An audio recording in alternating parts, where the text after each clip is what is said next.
morning. Welcome to Chalice Unitarian Universalist Congregation. We are a community of diverse beliefs and experiences, nurturing the liberal religious spirit and united by our desire to grow in love and in service. Whoever you are, whomever you love, whatever your life's journey, you are welcome here. Whether you gather with us every Sunday, once or twice a year, or are with us this morning for the first time, we are glad you're here. I'm Reverend Sharon Wiley, Chalice's minister. Our worship musician this morning is Justin Gray. Welcome to this online worship service. Welcome to those of you watching live using Zoom on Sunday morning. Welcome to those of you who are watching the recording of the service later on Chalice's YouTube channel.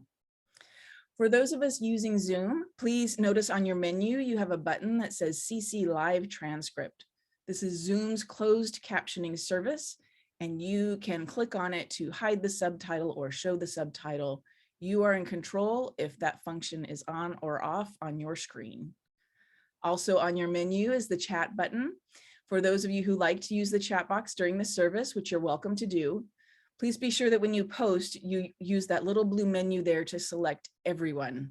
If you only chat with the host and panelists, that's me. All of those people are me. I may not see your messages during the service, and I may not recognize that they only came to me. So let's all give ourselves a big hug of hello and welcome. If you share space with someone, maybe you want to hug with mutual consent. Finally, I want to especially welcome those of you who are newcomers at Chalice this morning. Towards the end of the service, I'll put a link in the chat box for adding your name to our email list. Our weekly email is the best way to get information about our groups and activities, most of which are still on Zoom, but some of that is changing, and we hope to be able to have in-person services soon. And so email is the best way to get that information as well. Now, let's take a breath together.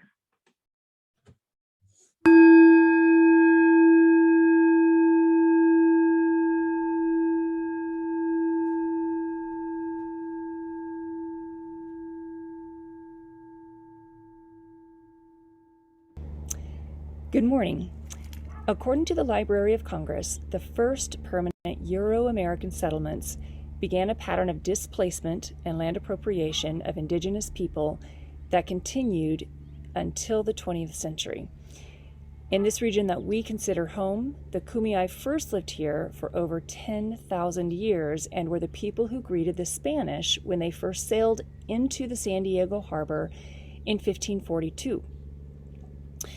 With this awareness, we acknowledge that Chalice is located on the stolen, tribal, ancestral homeland of the Apai, which is part of the Kumeyaay Nation, and the Payamkawichem Nation. This acknowledgement reminds us that we live in a history-driven present and that we need to be intentional with this land and with the people indigenous to the land. Mary Lyons from the Leech Lake Band of Ojibwe states, "When we, the indigenous people, talk about land, land is part of who we are. It is a mixture of our blood, our past, our current, and our future." According to the research done with Reclaiming Native Truth, 40% of Americans do not believe that indigenous people still exist in the U.S. Chalice hopes that with our first step of land acknowledgement, we can move towards educating ourselves and others about indigenous communities and their rich and diverse culture and create a meaningful relationship with them as well. Now we light our chalice, the symbol of our Unitarian Universalist faith. The flaming chalice was first used during World War II by the Unitarian Service Committee as a symbol of life-saving refuge for people fleeing persecution in Europe. The Reverend Susan Frederick Gray, the president of the Unitarian Universalist Association, recently reminded us that the symbol of our faith is a symbol of resistance to Nazism and a symbol of safe passage for refugees.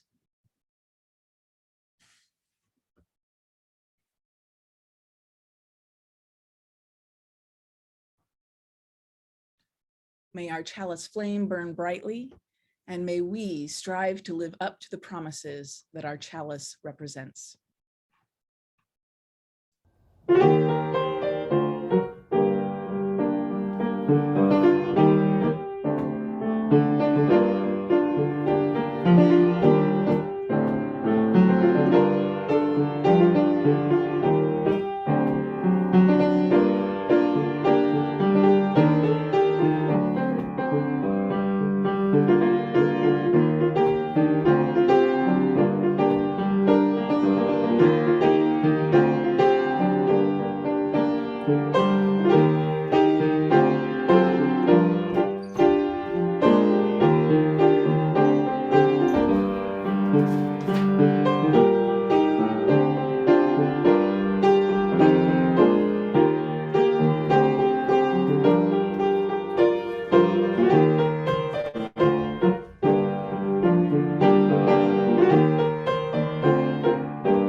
The words of our call to worship come from the 5th century poet Kalidasa.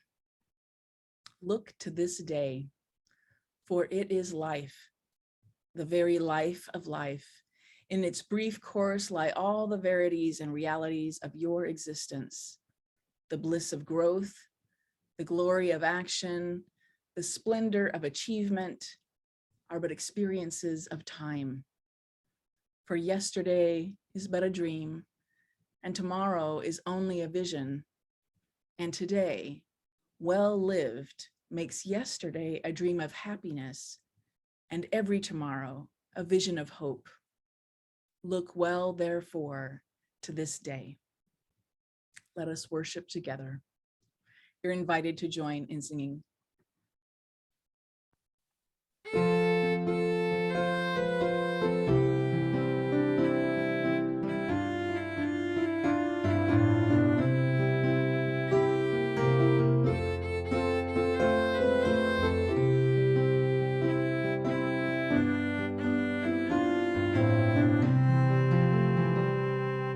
Shall we gather at the river where our bright angel feet have trod?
Our Sunday worship is the shared spiritual practice of our community, and we tend to the congregation during this time by sharing and honoring our joys and sorrows. If you'd like to share a joy or sorrow with the congregation this morning, now is the time for sharing in the chat box. These won't be spoken out loud. They don't become part of the recording. If you'd like to send me a confidential note about your joy or sorrow, or to make a prayer request, please email me. I'll put my email address in the chat box.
Where the Wild Things Are, written and illustrated by Maurice Sendak.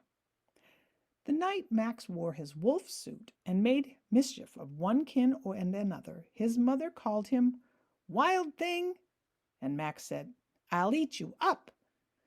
So he was sent to bed without eating anything. That very night in Max's room a forest grew and grew and grew until his ceiling hung with vines, and the walls became the world all around. And an ocean tumbled by with a private boat for Max, and he sailed off through night and day, and in and out of weeks, and almost over a year to where the wild things are. And when he came to the place where the wild things are, they roared their terrible roars, and gnashed their terrible teeth, and rolled their terrible eyes, and showed their terrible claws, till Max said, "Be still," and tamed them with the magic trick of staring into all their yellow eyes without blinking once. And they were frightened, and called him the most wild thing of all, and made him king of all wild things. "And now," cried Max, "let the wild rumpus start."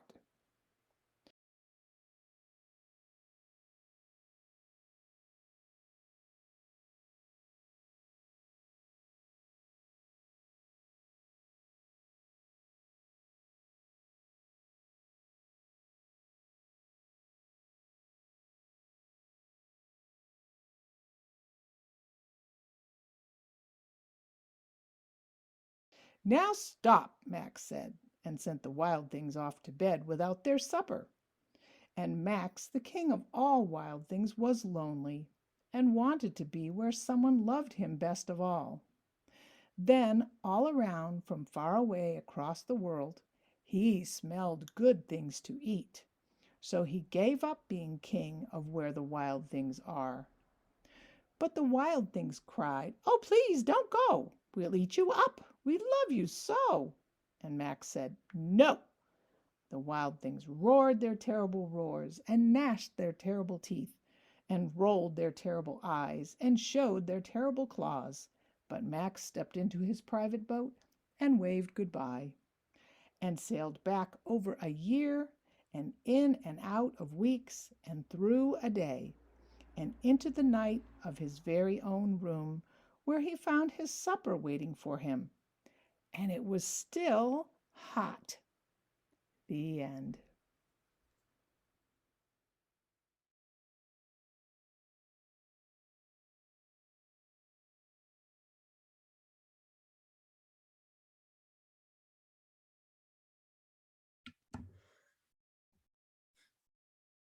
Ordained in 1863, the Reverend Olympia Brown was the first woman to be ordained in the Universalist Church.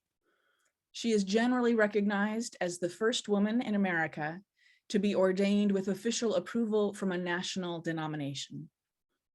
She is ours. She wrote, "Dear friends, stand by this faith, work for it and sacrifice for it. There is nothing in all the world so important to you as to be loyal to this faith which has placed before you the loftiest ideals, which has comforted you in sorrow, strengthened you for noble duty, and made the world beautiful for you. Rejoice that you are worthy to be entrusted with this great message, and that you are strong enough to work for a great true principle without counting the cost."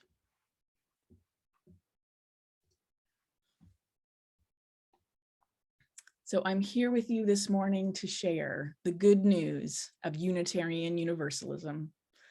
I want to share the good news with you, and I want you to think about the ways you can share that good news with others. We have good news to share. The phrase good news is one we often hear associated with evangelical Christianity. The gospel books of the Christian Bible tell us many times that Jesus was bringing the good news of the kingdom of God. What that means, the kingdom of God, is a matter for discussion and debate, and the answer to the question largely depends on the religious denomination providing the answer. So I'm not going to give you my answer to that question today, because that's not what this sermon is about. But I wanted us to be aware that the phrase, bringing the good news, has come to be associated with religious outreach, with the kind of ardent enthusiasm that leads people to hand out church pamphlets and go door to door, talking with strangers about church and religion. Don't worry, that's not what I'm going to suggest that we do. But I do want to suggest that Unitarian Universalists indeed have much good news to share, and that there are people in our lives desperately in need of the benefits that come from being part of a religious community like ours. So let me say that again. There are people in our lives desperately in need of a religious community like ours. We tend to think of religious community as being about shared beliefs, or in our case, shared principles.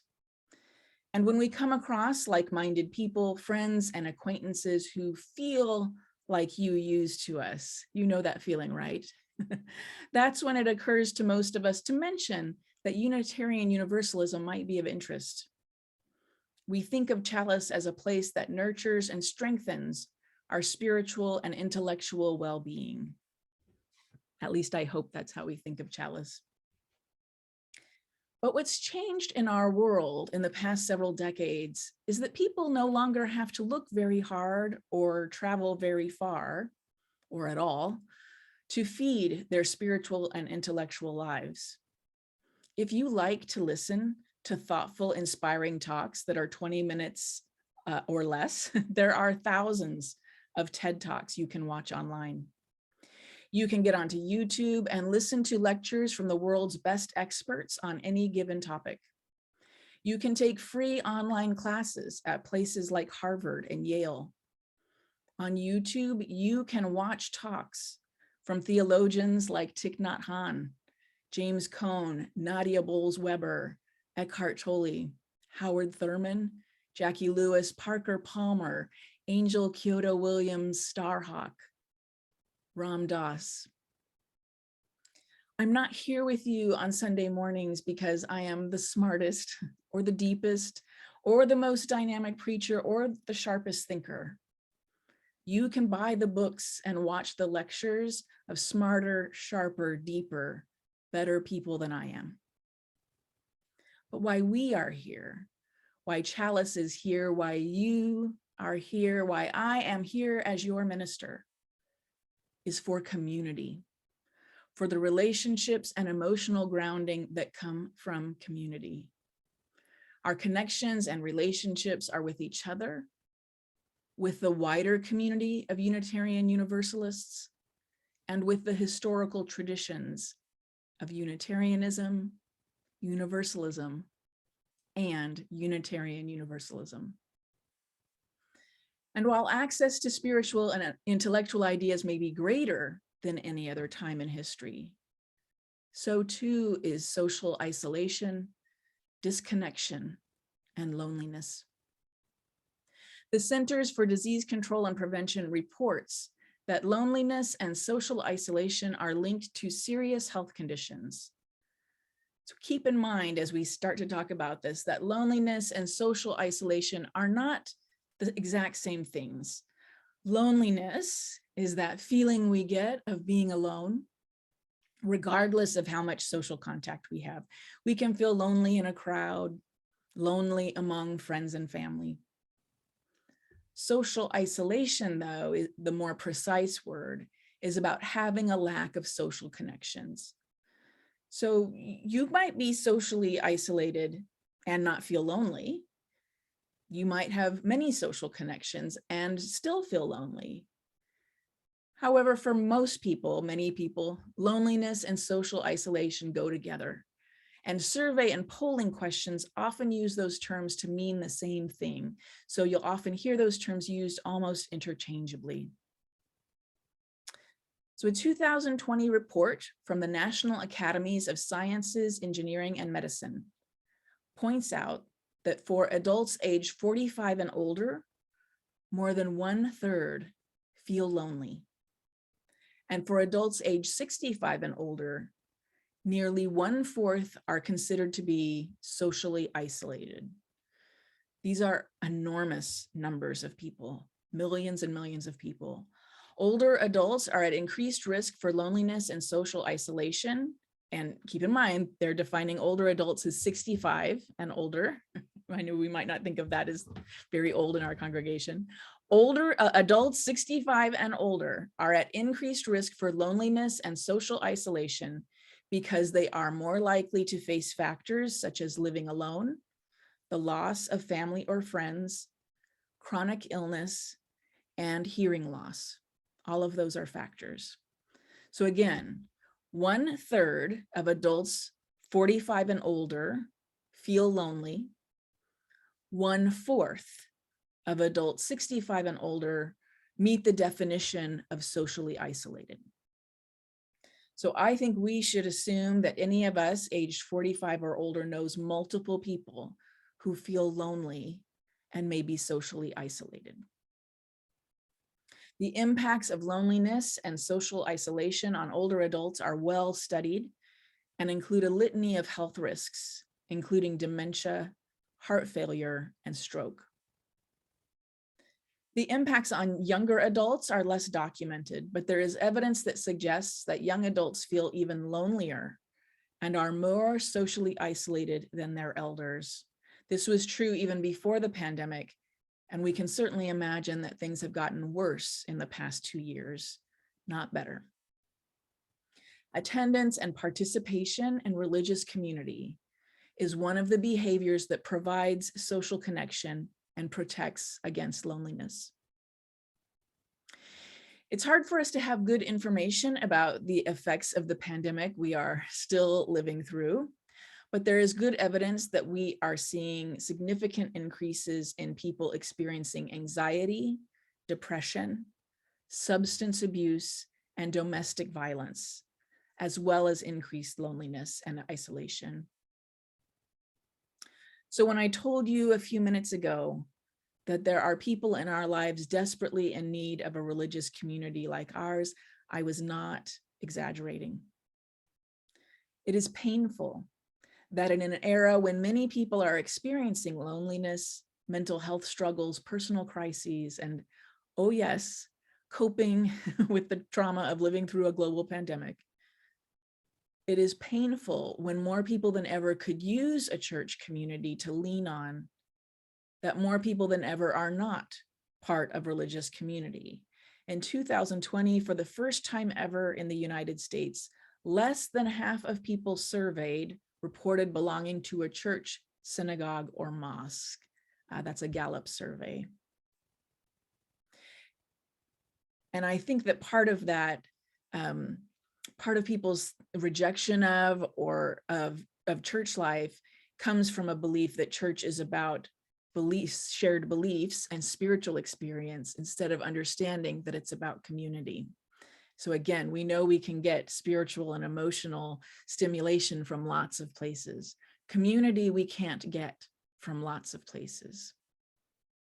So we're surrounded by people in despair, feeling hopeless, yearning for connection, feeling profoundly alone and unloved. And Chalice is not a magical place that makes all those difficult feelings disappear. I'm sure we have people in our community who at times feel despair, who feel hopeless, who feel alone. But at least we have somewhere to turn. We have each other to lean on. We have the next Sunday morning always ahead of us, a time to gather, to comfort each other, to try to lift each other up. We have small groups for gatherings, support groups, social times. You have me to talk with for spiritual support. And with the COVID numbers in San Diego County coming down, we have every expectation that we will be able to have in-person gatherings soon, in addition to continuing to gather online. So the first part of our good news is that in a world aching with disconnection and tumult, we come together to offer each other friendship and support. In a world where much is broken and unjust, we come together to work for change and for justice. The power of being in community is that we are so much stronger and better together than any of us is on our own. So that is part of our good news. And this is good news that many religious communities can share. But of course, there's more. Most of us don't have a good understanding yet of how social media is being used to radicalize people into extremist beliefs like QAnon conspiracies and the violent misogyny of incels. We don't know the numbers of people indoctrinated into these online cults, and we don't know yet how to help them break loose. I can't go so far as to say that Unitarian Universalists could never become part of these groups. I believe any of us at our most vulnerable moments can be swept away by forces that prey on our fears and insecurities and offer a sense of belonging. But I will say this, Unitarian Universalist religious community does not require any belief in the supernatural or the inexplicable in order to be here together. And we explicitly value the role of science and reason in making sense of the world. The 6 sources of our living tradition include humanist teachings, which counsel us to heed the guidance of reason and the results of science, and warn us against idolatries of the mind and spirit. We heed the guidance of reason and the results of science. Even more than that, we embrace questioning more than we embrace answers. We are comfortable knowing we have a diversity of theological beliefs among us.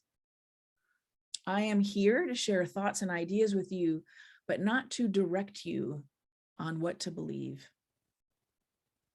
One of the risk factors for attraction to a cultic system is a low tolerance for ambiguity, a need for absolute answers, impatience to obtain answers. When the world around us seems chaotic and bizarre, with people arguing over facts, and too many people seem to be absolutely disconnected from reality, it is some comfort to be part of a faith tradition that heeds the guidance of reason and the results of science.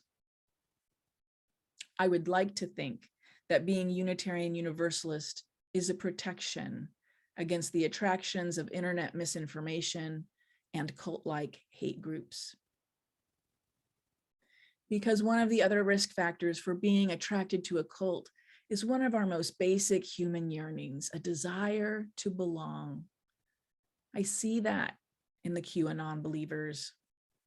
I see that in the irrational behavior of people screaming at school board meetings. I see that in the hours that people spend on the internet poring over message boards and video news. The line that separates us from all that kind of behavior is a simple one. We have a place where we belong here at Chalice. So you might imagine that because I'm a minister that I find it easy or comfortable to talk to my friends who don't go to church about the love and connection we find here. But I don't find it easy or comfortable. Like many of us, I feel grateful to have found a religious community, and talking it up doesn't come naturally to me. But that's okay, because I'm learning from some of you who are much better at this than I am. One of the great blessings of the pandemic is that our services are recorded and available for viewing on YouTube. So that's an easy way to invite a friend to check us out. You can send them a link to a service that's already over with a message you think your friend would appreciate. Some of you are very good at this. And we know the experience of watching on YouTube is not the same experience of community that we feel worshiping here together. So you won't find a community just watching YouTube videos. But when we begin meeting in person again, inviting a friend to come with you to service is one of the best ways to encourage them to come. And of course, if you have friends who are outside the area or who it's not easy for them to get out, you can invite them to watch online with you and help them use the chat and figure it out. Some of you found Chalice because a friend invited you. There are so many hurting and disconnected people. We have to find the courage to become outspoken about the many blessings and benefits we get from our Chalice community.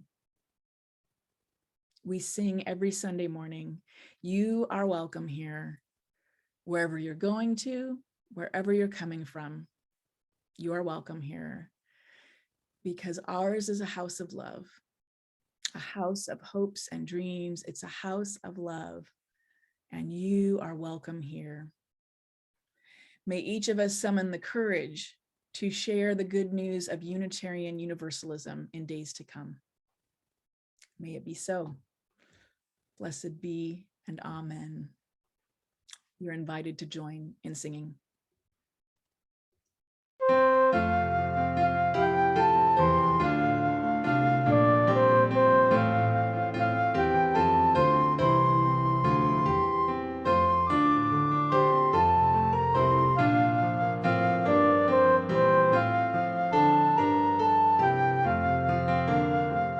Make channels for the streams of love where they may broadly run, and love has overflowing streams to fill them everyone. But if at any time we seize such channels to provide, the very fountains of love for us will soon be parched and dried. For we must share if we would keep this gift of elves above. We cease to give, we cease to have, such is the love of love.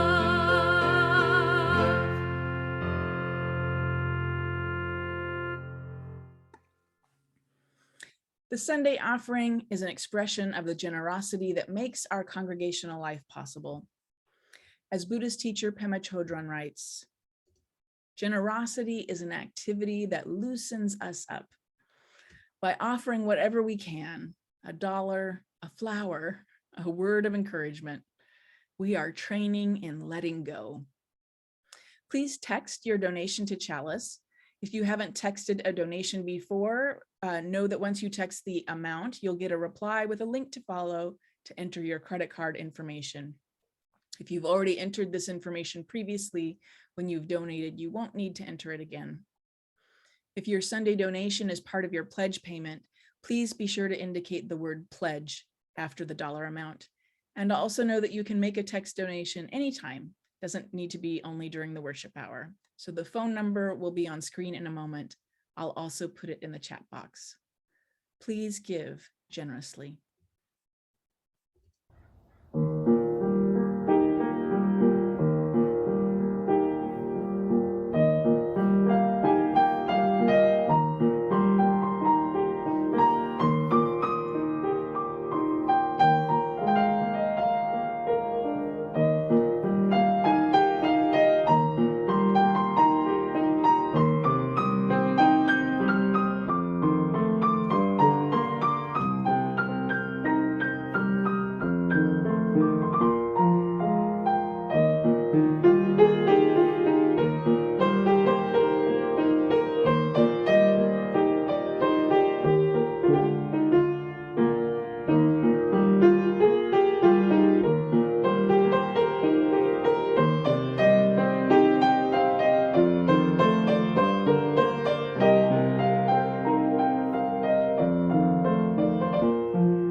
Please join in dedicating our offering with words of affirmation. May love be the spirit of this church. May the quest for truth be its sacrament and service be its prayer. To dwell together in peace, to seek knowledge in freedom, and to help one another in fellowship. This is our aspiration.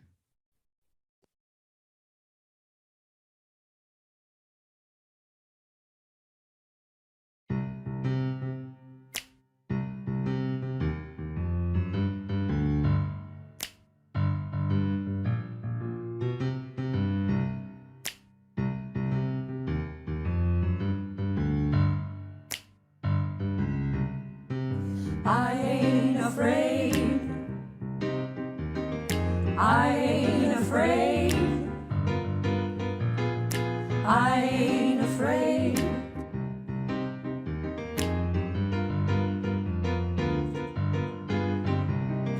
I ain't afraid of your Yahweh. I ain't afraid of your Allah. I ain't afraid of your Jesus. I'm afraid of what you do in the name of your God. I ain't afraid of your churches. I ain't afraid of your temple. I ain't afraid of your praying. I'm afraid of what you do in the name of your God. Rise up to your higher power. Free up from fear, it will devour you. Watch out for the ego of the hour. The ones who say they know it are the ones who will impose it on you. I ain't afraid of your Yahweh. I ain't afraid of your Allah. I ain't afraid of your Jesus. I'm afraid of what you do in the name of your God. I ain't afraid of your churches. I ain't afraid of your temple. I ain't afraid of your praise. I'm afraid of what you do in the name of your God. Rise up and see a higher story. Free up from the gods of war and glory. Watch out for the threats of purgatory. The spirit of the wind will make a killing off of sin and Satan. I ain't afraid of your Bible. I ain't afraid of your Torah. I ain't afraid of your Quran. Don't let the letter of the law obscure the spirit of your love. It's killing us. I ain't afraid of your money. I ain't afraid of your culture. I ain't afraid of your choices. I'm afraid of what you do in the name of your God.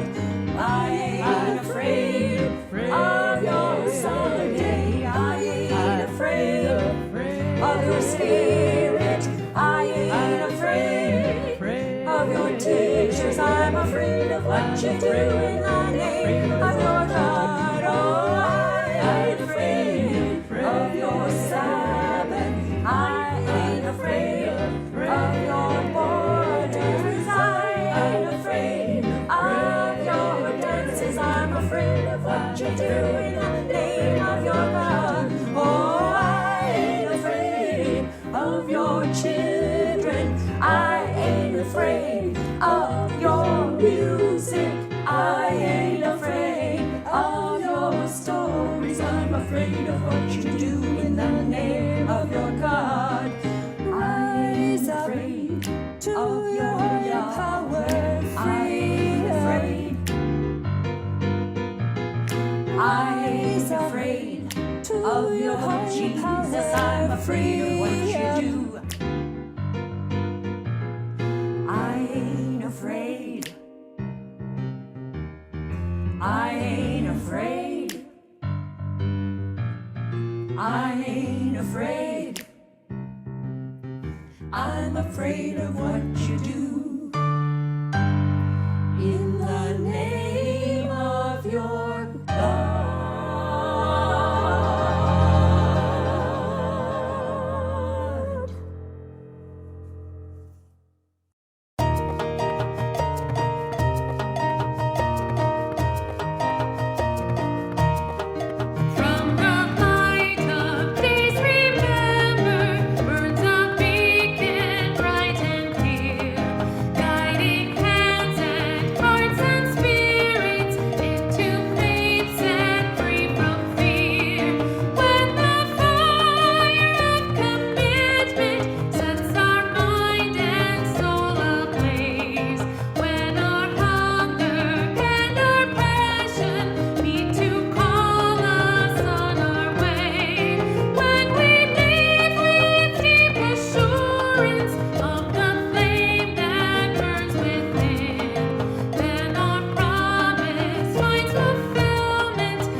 Our closing words come from the Reverend Olympia Brown, she of blessed memory.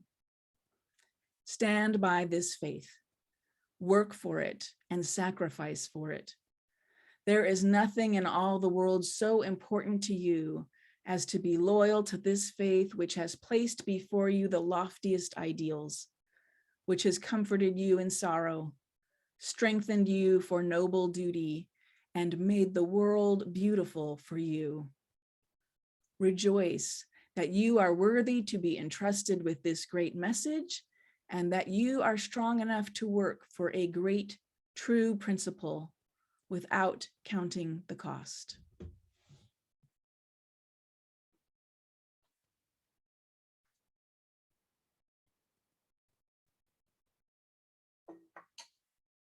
Love and blessings to each of you. Blessed be. You're invited to close our time together by singing the well, and then please stay put. We have a quick 1-minute announcement about our auction that starts next week.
Hey Jody, what are you doing? No, I'm just donating my chalice item for the auction, you know? Oh, but won't we have enough time to... We've got to catch 5 episodes of 80 Days Around the World tonight. We've got to binge this. I know, but this isn't going to take long at all. I'm totally going to be with you in just a sec. A sec? No, like... For listing auction items? Yeah, you think it would take like 10 minutes, 15 minutes or something? It's taking like all of 3 minutes. I mean, I know what I want to donate. I just have to say who I am, what it is, its dimensions, and that's kind of it. And then, of course, there is this thing here at the end when I'm done, which I'm already done. We're about to watch. It says, items are due no later than February 26th. So, hey, I'm glad I squeezed it in there. So items are due no later than February 6th. 26th. Items are due no later than February 26th. Absolutely. And now I'm done. I feel good. Let's watch that show. Let's watch this show. Let's watch all 5 shows. You got it. Woo!